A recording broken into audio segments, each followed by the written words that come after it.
Hello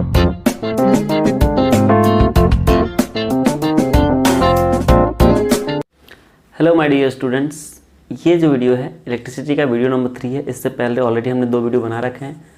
अगर आपने उसको नहीं देखा है तो आप जाके प्लेलिस्ट को चेक कर सकते हो या इसके डिस्क्रिप्शन में देख सकते हो, हमने वहाँ पे लिंक दे रखा है, आप वो 2 वीडियो को देख लें। चलो, आज जो हम लोग इस वीडियो में पढ़ने वाले हैं वो क्या पढ़ने वाले हैं वो देखते हैं। तो इससे पहले कि हम कुछ पढ़ें, इससे पहले मैं बात कर लूँ कि जो पिछले वीडियो में हमने बात किया था वो क्या क्या बात कर लिया था, समझोगे। सबसे पहले हमने जो फर्स्ट वीडियो किया था उसमें चार्ज, इलेक्ट्रिक करंट के बारे में बात किया था। उससे कुछ रिलेटेड क्वेश्चन देखे थे, क्वांटाइजेशन ऑफ चार्ज देखे थे, चार्ज के प्रॉपर्टीज देखे थे कि लाइक चार्ज क्या करते हैं, अनलाइक चार्ज क्या करते हैं। उसके अलावा करंट देखा था हमने कि करंट को मेजर कैसे करते हैं, उसका एसआई यूनिट क्या होता है, 1 एम्पियर क्या होता है, ये सारे कुछ हमने देखा था। ठीक, उसके बाद जो दूसरी वीडियो हमने देखी उसमें देखा क्या था, हमने उसमें इलेक्ट्रिक फील्ड देखा था, एक चार्ज का इलेक्ट्रिक फील्ड क्या होता है। उसके अलावा हमने इलेक्ट्रिक फील्ड इंटेंसिटी देखा था, पोटेंशियल डिफरेंस देखा था, इलेक्ट्रिक पोटेंशियल देखा था। ये सारे कुछ हमने पहले वीडियो में देख लिया, 2 वीडियो। अगर आपने उसको नहीं देखा तो ज़रूर जाकर देख लो, ताकि आपके जो आगे वाले आने वाली चीज़ें हैं वो क्लियर हो सके। ठीक है, इस वीडियो में हम लोग देखो क्या पढ़ने वाले हैं, समझोगे। हमने वहाँ पे देखा था क्या, समझ लो। तो मैं क्विक रिविजन करता हूँ, थोड़ा सा एक फॉर्मूला की बात करते हैं। जैसे हम लोग एक फॉर्मूला कहते हैं Q = NE, plus minus NE होता था। ठीक है, एक ये फॉर्मूला था। दूसरा फॉर्मूला था हमारा current equal to charge upon time, rate of flow of charge को हम लोग करंट बोलते थे। तीसरा जो हमारा फॉर्मूला आया था वो आया था क्या, V = W/Q।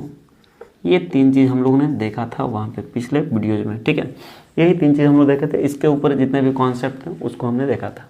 चलो, अब जो हम लोग बात करने वाले हैं आगे, वो हम लोग बात कर लें, जो कि काफ़ी इंपॉर्टेंट है इस वीडियो का या इस चैप्टर का। काफ़ी इंपॉर्टेंट टॉपिक है जो है हमारा ओम्स लॉ। क्या है ओम्स लॉ, समझना। ओम्स लॉ क्या था, ओम्स लॉ। तो ये जो ओम थे, ओम हमारे जो चचा हैं ओम, इन्होंने कुछ एक्सपेरिमेंट किया। इनका पूरा नाम था जॉर्ज साइमन ओम। ठीक है, इन्होंने कुछ एक्सपेरिमेंट किया और उस एक्सपेरिमेंट से कुछ इन्होंने कंक्लूजन निकाले, कुछ रिजल्ट निकाले, और उस रिजल्ट को इन्होंने एक थ्योरी के तौर पे दिया। चलो समझोगे क्या होता है। सबसे पहले समझ लो इसको कि है क्या ओम्स लॉ। तो सबसे पहले ओम्स लॉ में क्या हुआ, ओम्स ने क्या किया कि एक सर्किट लिया इन्होंने, इलेक्ट्रिक सर्किट। अब इलेक्ट्रिक सर्किट मैंने आपको बताया नहीं, लेकिन बता दूंगा। चलो, एक इलेक्ट्रिक सर्किट लिया।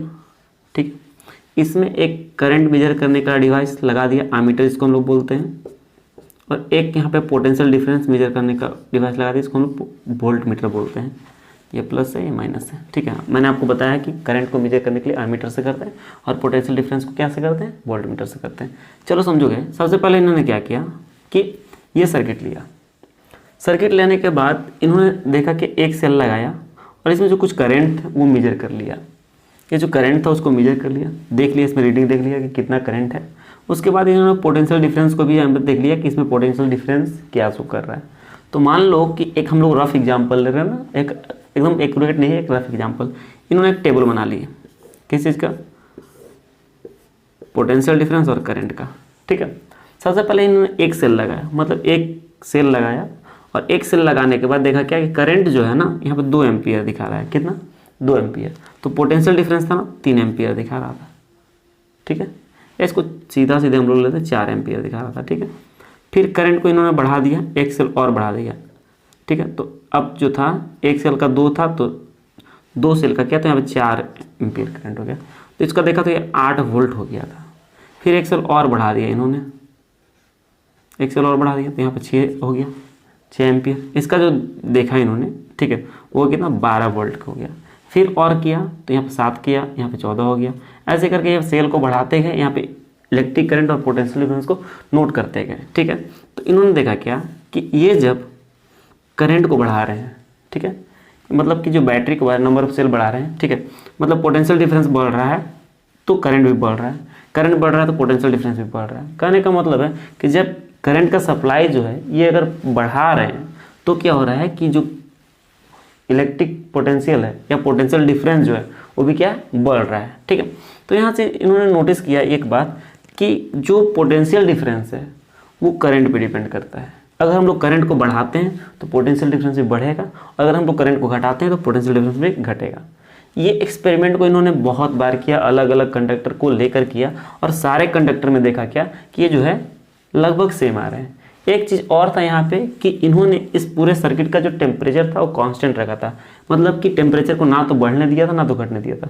इनका कुछ होगा अपना सुविधा, ठीक है, कुछ टेक्नोलॉजी होगी जिससे ये टेम्परेचर को मेंटेन रखे थे, उसके टेम्परेचर को बढ़ने घटने इन्होंने नहीं दिया था।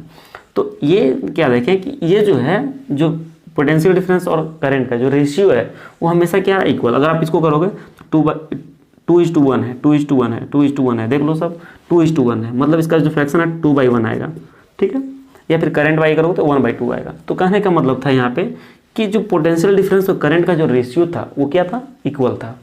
अब देखो किसी चीज़ का रेशियो जब इक्वल हो जाता है तो चीज़ जो था प्रोपोर्शनल होता है। क्लास 8 में आपने पढ़ा होगा रेशियो एंड प्रोपोर्शन में, एक छोटा सा मैथ्स का चैप्टर था क्यूट सा, उसमें हमने पढ़ा था कि जब रेशियो बराबर होते हैं तो उसके क्या होते हैं, टर्म्स होते हैं प्रोपोर्शनल हो जाते हैं। तो कहने का मतलब कि इसके रेशियो बराबर है, इसका मतलब था कि जो पोटेंशियल डिफरेंस है वो किसके प्रोपोर्शनल है, करंट के, ठीक है। तो यहाँ पे एक बात निकल के आती है कि जो पोटेंशियल डिफरेंस है वो करंट का प्रोपोर्शनल है, मतलब करंट के डायरेक्टली प्रोपोर्शनल है। अगर पोटेंशियल डिफरेंस को हम लोग बढ़ाते हैं, मान लो ये 2 वोल्ट का बैटरी था, फिर 2 वोल्ट जोड़ते गए, तो हम लोग क्या कर रहे हैं, पोटेंशियल डिफरेंस को बढ़ा रहे हैं। तो जो पोटेंशियल डिफरेंस को हम लोग बढ़ा रहे हैं तो करंट भी क्या हो रहा है, बढ़ते जा रहा है, बढ़ते जा रहा है, ठीक है, समझोगे। आप ऐसे भी देखो ऐसे भी, मतलब दोनों तरीके से देख सकते हो, एक ही बात है, समझोगे। तो ओम्स ने क्या किया था, जो साइमन ओम थे हमारे, उन्होंने क्या किया था कि यही एक्सपेरिमेंट करके इन्होंने एक चीज़ नोटिस की कि जो पोटेंशियल डिफरेंस होता है ना वो डायरेक्टली प्रोपोर्शनल करंट का, या जो करंट होता है ना वो डायरेक्टली प्रोपोर्शनल किसका, पोटेंशियल डिफरेंस का। इसका मतलब एक चीज़ और यहाँ पे इन्होंने नोटिस किया था कि जो पोटेंशियल डिफरेंस और जो हमारा इलेक्ट्रिक करंट है उसका जो रेशियो है हमेशा क्या होगा, कांस्टेंट होगा। क्या होगा, कांस्टेंट। चलो देखोगे, तो अगर हम ओम्स लॉ का बात करें तो हम बात करें इनका क्या, according to Ohm's law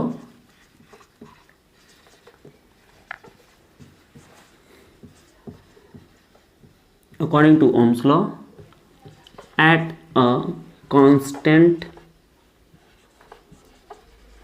temperature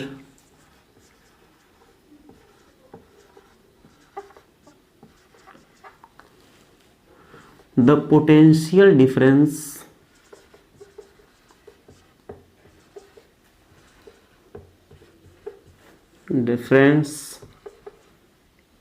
in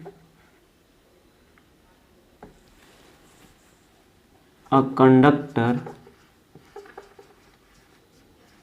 is directly proportional to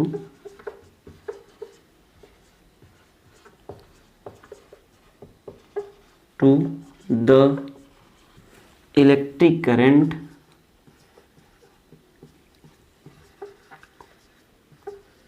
passed through it या flow through it। समझोगे क्या है, जो चीज़ हमने समझाया वही उसी को हमने वर्ड में लिख दिया। यहाँ बोला क्या कि जो ओम्स लॉ के अनुसार अगर हम बात करें कि किसी भी खास टेम्परेचर पे, किसी पर्टिकुलर टेम्परेचर पे जो पोटेंशियल डिफरेंस होता है वो क्या होता है, करंट के डायरेक्टली प्रोपोर्शनल होता है। तो कहने का मतलब है कि पोटेंशियल डिफरेंस जो है, पोटेंशियल डिफरेंस ये क्या है, directly proportional to electric current. यही बात हमने ऊपर लिखा, जो इतना हमने बात किया इतना यही चीज़ लिखा हुआ है। दैट इज अगर हम बात करें तो पोटेंशियल डिफरेंस को हम लोग V से डिनोट करते हैं और इसको हम लोग प्रोपोर्शनल को ऐसे और करंट को क्या I से करते हैं, ठीक है। अब देखो जहाँ भी प्रोपोर्शनलिटी का साइन आता है, जहाँ भी प्रोपोर्शनल आता है वहाँ पे हम लोग प्रोपोर्शनल को हटाते हैं तो कोई ना कोई हमारा कांस्टेंट आता है, ठीक है। आप क्लास 9 से पढ़ते आ रहे हो कि कोई ना कोई कांस्टेंट आता है। आपने F = a में पढ़ा था, K में आया था और ये बहुत सारी चीज़ें आपने पढ़ा था, ठीक है। तो अगर V = हम बात करें तो यहाँ पे एक कांस्टेंट आएगा और वो आएगा तुम्हारा आपका कांस्टेंट क्या, R, ठीक है। तो V = IR आ गया, ठीक है। ये वो हमारा एक फॉर्मूला। एक हमने पहले फॉर्मूला पढ़ा था क्या, V = W/Q, और एक और हमने यहाँ पे फॉर्मूला पढ़ लिया क्या, V = IR। तो कहने का मतलब था कि अगर हम लोग इस I को इधर ले आएँ, इस I को इधर ले आएँ तो V/I = R, मतलब हमेशा कांस्टेंट। यही चीज़ हमने देखा था पहले क्या, कि जो पोटेंशियल डिफरेंस था और करंट था उसका जो रेशियो था हमेशा क्या आ रहा था, कांस्टेंट आ रहा था। यही चीज़ था। तो ये एक R जो है आपका कांस्टेंट है। अब समझोगे यहाँ पे कौन कौन क्या है। यहाँ से एक और करंट का फॉर्मूला आ सकता है, इसको अगर इधर भेज दें हम तो I = क्या हो सकता है, देखो I = V/R, ठीक है। अब यहाँ पे कौन कौन क्या क्या है इसको हम लोग देख लेते हैं। ये एक ही फॉर्मूला है, आप 3 तरीके से लिख सकते हो, ठीक है। मैं इसको इरेज कर देता हूँ। चलो देखो, तो यहाँ पे कौन कौन क्या चीज़ है समझोगे। वेयर, बोलो वी क्या है, पोटेंशियल डिफरेंस,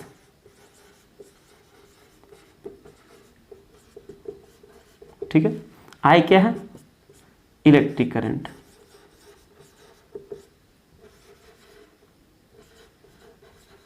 और आर क्या है, आर जो है हमारा एक नया चीज है जो कि है रेजिस्टेंस।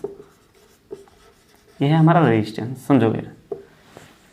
बी है पोटेंशियल डिफरेंस, आई है इलेक्ट्रिक करंट और आर है रेजिस्टेंस। तो एक नया चीज हमारे पास आया, क्या, आर, ठीक है।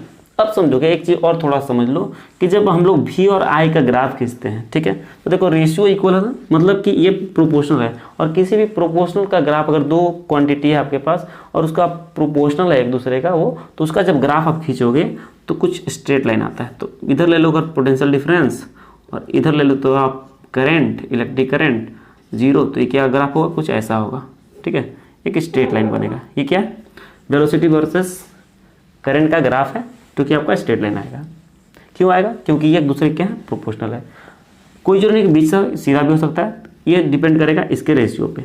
चलो ठीक है, तो यहाँ तक आपको आई होप समझ में आ गया होगा।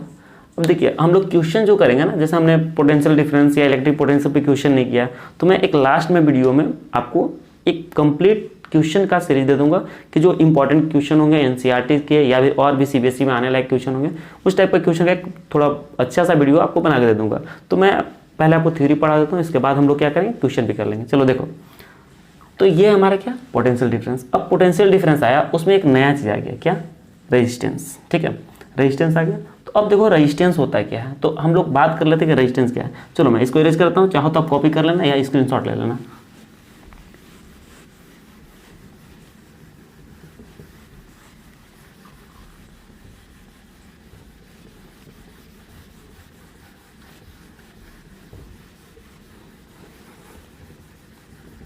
चलो देखो, एक नया चीज क्या है हमारा, रेजिस्टेंस, ठीक है।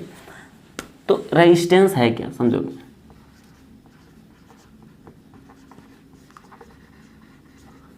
एक नया चीज है, ठीक है, हमने जो पढ़ लिया उससे अलग है, ठीक है। अब रेजिस्टेंस देखो क्या है।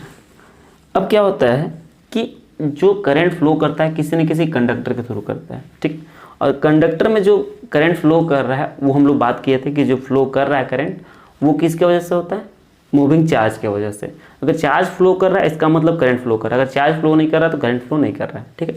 तो कहने का मतलब कि मान लो कि एक कंडक्टर है ऐसा, ठीक है, ये कंडक्टर है, लो ऐसा कंडक्टर है, इसको हमने क्या किया, एक बैटरी से जोड़ दिया,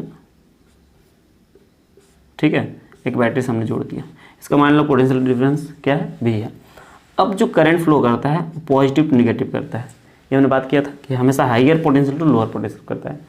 लेकिन हमने ये भी बात किया था कि करंट इधर फ्लो करेगा अगर, तो इलेक्ट्रॉन जो होंगे वो इधर, मतलब चार्ज होंगे वो इधर फ्लो करेंगे। अब समझोगे जब इस कंडक्टर के थ्रू जब चार्ज फ्लो करता है, चार्ज जब मूव करता है इधर, तो क्या होता है कि इसके भी कुछ ना कुछ पार्टिकल्स होते हैं इस कंडक्टर के। ये कंडक्टर इम्पटी थोड़ा ना होता है, ठीक है। ये आपको पाइप नहीं लग रहा है, ये पाइप नहीं है, ठीक है, समझो कंडक्टर, इसको मैं इसको ये कर रहा हूँ, ये कंडक्टर है, ठीक है। तो इसके जब इसके थ्रू जब फ्लो करता है तो क्या होता है कि जो चार्ज है जब इधर फ्लो करता है तो इसका एक प्रॉपर्टी होता है इस कंडक्टर का कि इस जो फ्लो ऑफ चार्ज है उसको ये अपोज करना चाहता है, उसको रोकना चाहता है, ठीक है। और जो रोकने की प्रॉपर्टी है ना, उसी को हम लोग बोलते हैं क्या, रेजिस्टेंस, ठीक। तो कुछ नहीं, रेजिस्टेंस क्या है, रेजिस्टेंस जो है किसी भी एक कंडक्टर का या किसी भी एक मैटर का प्रॉपर्टी है जो कि करंट के फ्लो को, द फ्लो ऑफ करंट को अपोज करता है। इट मीन्स हम लोग बोल सकते हैं कि resistance is the property of matter which opposes the flow of electric current, ठीक है। जो इलेक्ट्रिक करंट के फ्लो को अपोज करता है उसी को हम लोग क्या बोलते हैं, रेजिस्टेंस। चलो देखोगे क्या है, resistance is the property of matter, या कंडक्टर भी लिख सकते हो आप, ऐसे इंसुलेटर में होता है तो हम लोग मैटर ही लिख देते हैं। It is the property of matter that opposes the flow of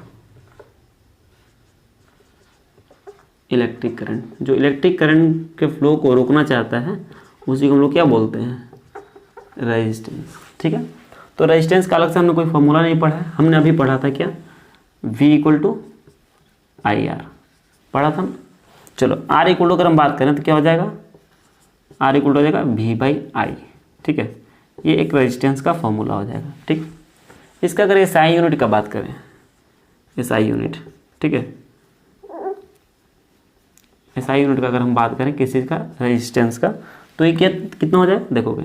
तो अगर यहाँ से हम बात करें तो पोटेंशियल डिफरेंस का यूनिट क्या होता है, वोल्ट, और करंट का एम्पियर, तो वोल्ट पर एम्पियर हो जाएगा, वोल्ट पर एम्पियर ये होगा। और वोल्ट पर एम्पियर को ही हम लोग बोलते हैं ओम। क्या बोलते हैं, ओम, OHM, ओम। और इसका जो सिंबल होता है कुछ ऐसा डिनोट किया जाता है, हम लोग ओम को डिनोट करते हैं। ठीक है, ये ओम इसलिए क्योंकि साइमन ओम ने दिया था क्या, ओम्स लॉ, और उसी के नाम पे, उन्हीं के नाम पे क्या रखा दिया गया, इसका यूनिट का नाम रख दिया गया ओम। ठीक है, तो जो रेजिस्टेंस है उसका यूनिट क्या होता है, ओम। समझ गए, समझोगे, तो रेजिस्टेंस का यूनिट होता है ओम। ठीक है, और इसमें कुछ जानने लायक है नहीं है। चलो ठीक है, अब थोड़ा सा दो चीज़ और छोटा छोटा चीज़ समझ लो। ठीक है, उसके बाद हम लोग देखेंगे फैक्टर ऑफ द रेजिस्टेंस। ठीक है, कि किस किस फैक्टर पर रेजिस्टेंस डिपेंड करता है। दो चीज़ और है हमारे पास, एक है आपका electric circuit,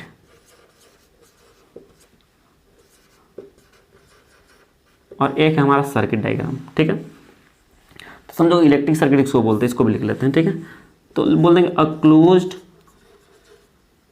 and continuous path of electric current. बोलता है क्या, क्लोज कंटिन्यूअस पाथ जो होता है किसी भी इलेक्ट्रिक करंट का, उसी को हम लोग क्या बोलते हैं, इलेक्ट्रिक सर्किट। समझोगे, जैसे हमने बात किया कि ये जो वायर है, यहाँ बल्ब लगा हुआ है और यहाँ पे एक बैटरी लगा हुआ है। ठीक है, और यहाँ पे हमने एक स्विच दे दिया, यहाँ पे अमीटर लगाना चाहो तो आप अमीटर लगा सकते हो, यहाँ पे आप वोल्ट मीटर लगाना चाहो तो वोल्ट मीटर लगा सकते हो, जो मन है आपको लगा दो। ठीक है, देखो ये जो सर्किट है, ये जो पाथ है कहीं भी टूटा हुआ नहीं है। ठीक है, मतलब ये पूरी तरह से इसका स्विच भी क्लोज है, तो कहने का मतलब ये जो है पूरी तरह से क्लोज है, तो ये एक आपका बल्ब जल जाएगा ना, स्विच दिया हुआ है, तो ये आपका क्या है, इलेक्ट्रिक सर्किट है। लेकिन अगर यहाँ से हम इसको तोड़ दें तो क्या इलेक्ट्रिक सर्किट होगा, नहीं होगा। ठीक है, क्लोज तो है लेकिन कंटिन्यूअस नहीं, यहाँ पे डिसकंटिन्यूअस है। ठीक है, तो यहाँ पे डिसकंटिन्यूअस नहीं होगा, कहीं भी टूटा हुआ नहीं होना चाहिए। अगर इसको जोड़ दे तो इलेक्ट्रिक सर्किट है, इसको तोड़ दे तो इलेक्ट्रिक सर्किट नहीं है। तो आप समझ गए होंगे कि किसी भी करंट का पाथ जो कि क्लोज हो और कंटिन्यूअस हो, उसी को हम लोग क्या बोलते हैं, इलेक्ट्रिक सर्किट। और एक और होता है हमारे पास क्या, सर्किट डायग्राम। देखोगे सर्किट डायग्राम भी कुछ नहीं, जो हम लोग इलेक्ट्रिक सर्किट को ग्रामेटिक फॉर्म में यूज कर देते हैं, डायग्राम के फॉर्म में लिख देते हैं, रिप्रेजेंट करते हैं, उसी को हम लोग बोलते हैं सर्किट डायग्राम। बोलते क्या, व्हेन, या हम लोग ऐसे लिख दें इसको, the representation of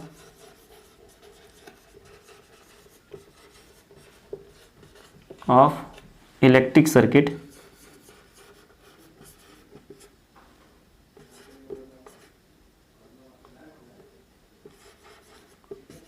in the form of diagram।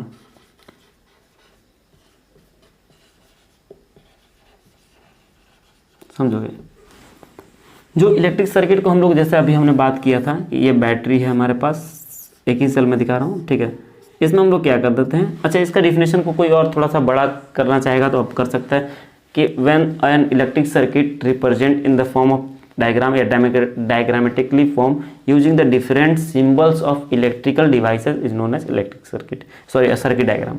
अब यहाँ पे देखो, हमने यहाँ पे क्या किया था कि एक स्विच लगाया था, एक वोल्ट मीटर लगाया हुआ था हमने, और एक क्या लगाया हुआ था, आमीटर लगाया हुआ था। ठीक है, ये प्लस माइनस। ठीक है, देखोगे तो यहाँ पे जो बल्ब हमने यूज किया है, यह बल्ब नहीं लगाया, ये बल्ब का एक सिंबल यूज किया है हम लोग ने, सेल का सिंबल यूज किया, स्विच का सिंबल यूज किया, एमीटर का सिंबल और वोल्ट मीटर का भी सिंबल यूज किया हुआ है। ठीक है, तो ये सब सिंबल का यूज करके ये क्या है, एक इलेक्ट्रिक सर्किट है, और इस इलेक्ट्रिक सर्किट को हमने डायग्राम के फॉर्म में दिखा दिया, तो क्या है हमारा सर्किट डायग्राम, और कुछ नहीं है। बाकी आपका बहुत सारा सिंबल्स दिए हुए हैं आपके बुक में, उसको आप देख लेंगे कि किस चीज़ के लिए। जैसे हमने इसको सेल के लिए यूज किया, अगर इसमें एक और सेल जोड़ दे तो ये बैटरी हो जाएगा, combination of cell.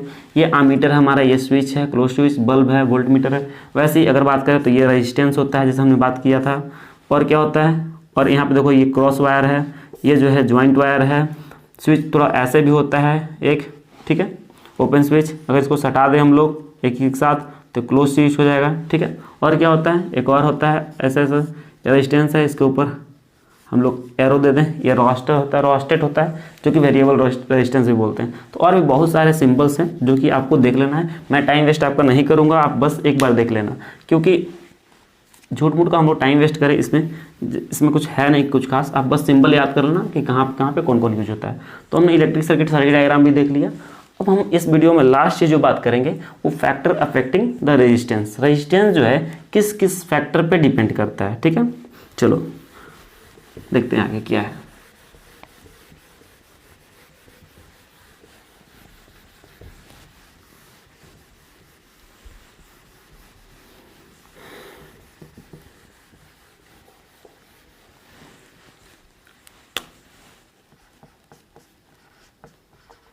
Factor affecting resistance. देखो यहाँ पे जो हमको देखना है फैक्टर अफेक्टिंग रेजिस्टेंस, मात्र दो चीज़ देखना, लेकिन जो रेजिस्टेंस वो चार चीज़ पे डिपेंड करता है। एक होता है लेंथ ऑफ द कंडक्टर, दूसरा होता है cross sectional area of the conductor, area length मैंने लिखता हूँ, कंडक्टर वो आप समझना। तीसरा होता है टेम्परेचर, और चौथा होता है मटेरियल का टाइप, ठीक है, किस टाइप का मटेरियल होता है यूज, ठीक है, टाइप्स ऑफ मटेरियल, एक काइंड ऑफ मटेरियल, या इसको रेजिस्टिविटी भी बोलते हैं, रेजिस्टिविटी ऑफ मटेरियल, ठीक है। ये चार चीज़ पे आपका डिपेंड करता है, ठीक है, क्या, रेजिस्टेंस। लेकिन हमको जानना क्या है, ये दो चीज़ पे, ठीक है। इस चारों को हम लोग देख लेंगे, समझोगे। क्या होता है कि जो रेजिस्टेंस होता है, रेजिस्टेंस वो डायरेक्टली प्रोपोर्शनल होता है लेंथ ऑफ द कंडक्टर के। जो लेंथ है ना उस कंडक्टर के डायरेक्टली प्रोपोर्शनल। कि अगर मान लो कंडक्टर का लेंथ ये है एक और एक ये है, और दोनों का एरिया सेम है, क्रॉस सेक्शन एरिया दोनों मतलब सेम विड्थ का है, सेम मोटाई का है, तो ये लेंथ कम है तो इसका रेजिस्टेंस कम होगा, क्योंकि लेंथ के डायरेक्टली प्रोपोर्शनल है। इसका लेंथ ज़्यादा है, इसका मतलब इसका रेजिस्टेंस ज़्यादा होगा। तो इसका जो रेजिस्टेंस अगर R1 लेते हैं, इसका R2 लेते हैं, तो R2 हमेशा बड़ा होगा किससे, R1 से, ठीक है। तो कहने का मतलब है कि जो रेजिस्टेंस है वो लेंथ के डायरेक्टली प्रोपोर्शनल। तो रेजिस्टेंस को हम R से लिखते हैं, ठीक है, और लेंथ को L से, R डायरेक्टली L बोल सकते हैं इसको, मान लो क्वेश्चन फर्स्ट आप। दूसरा अगर हम बात करें तो रेजिस्टेंस जो होता है वो इन्वर्सली प्रोपोर्शनल होता है क्रॉस सेक्शनल एरिया के। क्या, inversely cross sectional area,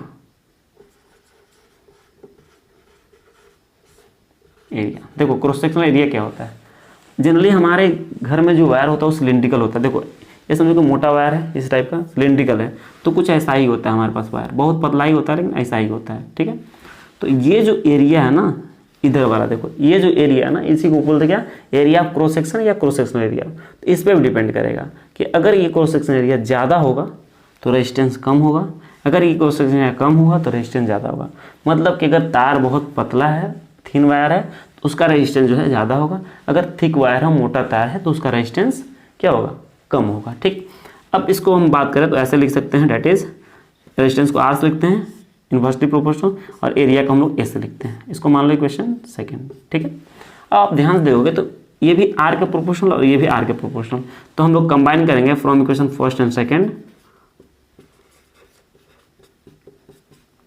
and equation second. क्या हो जाएगा, देखो ये हो जाएगा R प्रोपोर्शनल टू L/A, ये हो जाएगा। अब समझोगे कि जब R प्रोपोर्शनल टू L/A है और इस प्रोपोर्शनलिटी को हम हटाएंगे, तो आपको पहले हमने कुछ देर पहले बताया कि जब भी प्रोपोर्शनलिटी हटता है तो एक कांस्टेंट आता है। तो R इक्वल टू क्या हो जाता है, यहाँ पे एक आएगा रो इंटू L/A, ठीक है। इसको रो पढ़ता है ना, P मत पढ़ लेना इसको, ये क्या है, रो है। अब रो क्या रिप्रेजेंट करते हैं यहाँ पे वो देखते हैं। एक रो आपने 9th क्लास में पढ़ा होगा जो कि डेंसिटी रिप्रेजेंट करता है, और यहाँ पे जो रिप्रेजेंट करेगा वो करेगा रेजिस्टिविटी ऑफ द मटेरियल, ठीक है। तो समझोगे कि यहाँ पे आर का एक और फॉर्मूला है, आर का एक और हमने फॉर्मूला देखा था क्या, V equal to I R, तो आर इक्वल टू क्या V बाई आई, यही था। और एक और हमने फॉर्मूला यहाँ पे पढ़ लिया क्या आर का, कि जो रजिस्टिविटी के केस में अगर बात करें तो यहाँ पे R equal to rho into L by A हो जाएगा, समझोगे। अब यहाँ पे कौन कौन क्या है तो समझ लो, वेयर आर क्या है रेजिस्टेंस, एल क्या है लेंथ ऑफ द कंडक्टर, और ए क्या है एरिया ऑफ क्रॉस सेक्शन, ठीक है ये है। और रो जो है ना वो क्या है रेजिस्टिविटी, जो हमने यहाँ पे बात की थी, यहाँ पे रेजिस्टिविटी ऑफ मटेरियल या कंडक्टर भी बोल सकते हो आप, ये है, समझोगे। तो जो हमारा फैक्टर है जो रेजिस्टेंस को प्रभावित करता है, इफेक्ट डालता है, लेंथ, एरिया, रेजिस्टिविटी और एक टेम्परेचर। टेम्परेचर जो होता है क्या होता है इन्वर्सली प्रोपोर्शनल होता है, ठीक है। अगर टेम्परेचर बढ़ाएंगे तो रेजिस्टेंस कम होता है और टेम्परेचर घटाएंगे तो रेजिस्टेंस ज़्यादा होता है। इसमें थोड़ा हमको कन्फ्यूजन है, आप एक बार चेक कर लेना, ठीक है, कि टेम्परेचर वाला कि क्या है। चलो आगे हम देखते हैं कि क्या है। तो ये एक आपका फॉर्मूला यहाँ से बन जाएगा, ठीक है, अगर आपको किसी का रेजिस्टिविटी निकालना है। अच्छा एक बात और यहाँ पे आ जाती है कि रेजिस्टिविटी का यूनिट क्या होगा। तो इस फॉर्मूला को अगर आप थोड़ा सा आगे बढ़ाओगे तो क्या होगा, रो इक्वल टू, इसको इधर लाओ इसको इधर ले आओ, तो आर सॉरी देखो यहाँ पे क्या होगा रेजिस्टिविटी इक्वल टू, तो इसको इधर लाएंगे तो रेजिस्टिविटी इक्वल टू क्या होगा, देखोगे इस रेजिस्टिविटी को हम लोग क्या पढ़ते हैं रीड एज, इस रेजिस्टिविटी को हम यहाँ पे लिख देते हैं थोड़ा सा, रीड एज क्या आर एच ओ, ये रो है ना, इसको रहो मत पढ़ लेना, ठीक है, क्या है रो, ये क्या है समझोगे, आर इक्वल टू इधर पे rho equal to R into A by L, ये रेजिस्टिविटी का फॉर्मूला हो जाएगा। अगर इसका यूनिट का बात करोगे तो देखोगे यहाँ से क्या होगा, रेजिस्टेंस का यूनिट क्या होता है ओम, क्या होता है ओम, ओम का हमने बात किया कि ऐसा सिंबल देते हैं ओम का, ठीक है। एरिया क्या होता है मीटर स्क्वायर, और लेंथ का क्या होता है मीटर, 1 मीटर से 1 मीटर करके क्या आया ओम मीटर। तो जो हमारा रेजिस्टिविटी है उसका क्या होगा ओम मीटर हो जाएगा, ठीक है, ओम मीटर हो जाएगा हमारे क्या द यूनिट ऑफ रेजिस्टिविटी, ठीक है। आपके बुक में रेजिस्टिविटी का बहुत सारा टेबल दिया हुआ है, किस किस मटेरियल का कितना कितना रेजिस्टिविटी होता है, तो वो आपको एक बार देख लेना, पढ़ लेना, याद करने की कोई ज़रूरत नहीं है। अगर आपको एग्जाम में क्वेश्चन दिया जाता है तो इसका जरूर रेजिस्टिविटी दिया रहेगा, अगर रेजिस्टिविटी नहीं दिया है तो लेंथ, क्रॉस सेक्शन या रेजिस्टेंस दिया रहेगा। मतलब ये जो 4 चीज़ है हमारे पास, 4 में से 3 दिया रहेगा, आपको चौथा निकालना होगा, ठीक है। एक लास्ट चीज़ हम लोग देख लेते हैं रेजिस्टिविटी ऑफ द मटेरियल की, रेजिस्टिविटी है क्या देखना।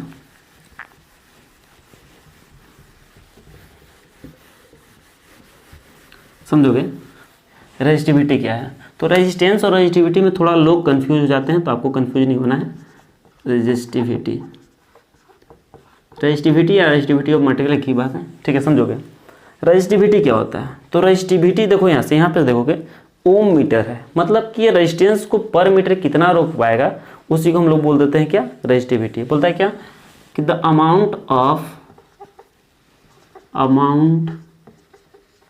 ऑफ इलेक्ट्रिक करंट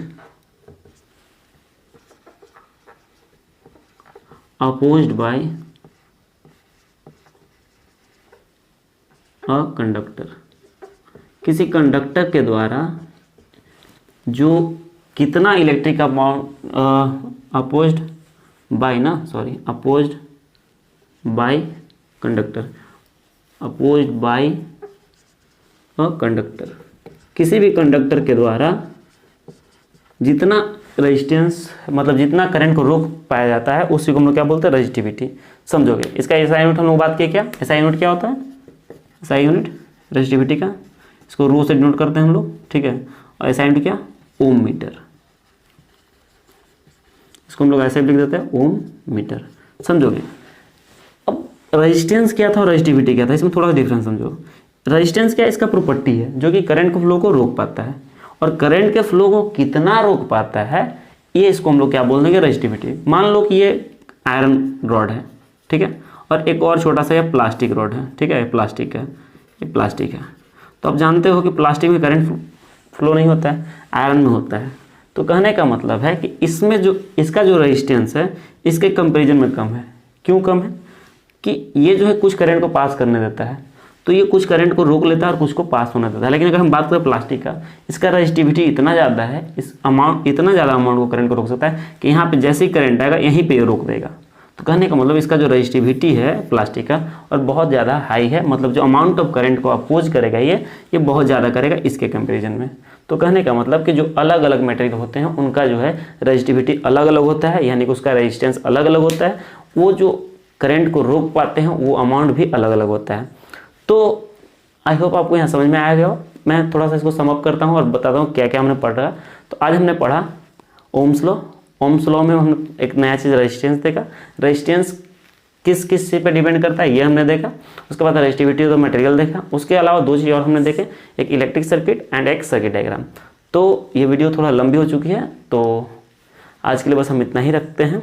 अगर वीडियो आपको अच्छा लगता है तो प्लीज़ लाइक कर दिया करें, फ्रेंड्स में शेयर कर दिया करें, अगर अच्छा लगे तो ही, ठीक है। कोई जोर जबरदस्ती नहीं, अगर आपके काम का नहीं हो तो आप इसको इग्नोर भी कर सकते हो। चलो तो मिलते हैं हम लोग नेक्स्ट वीडियो में, तब तक के लिए धन्यवाद।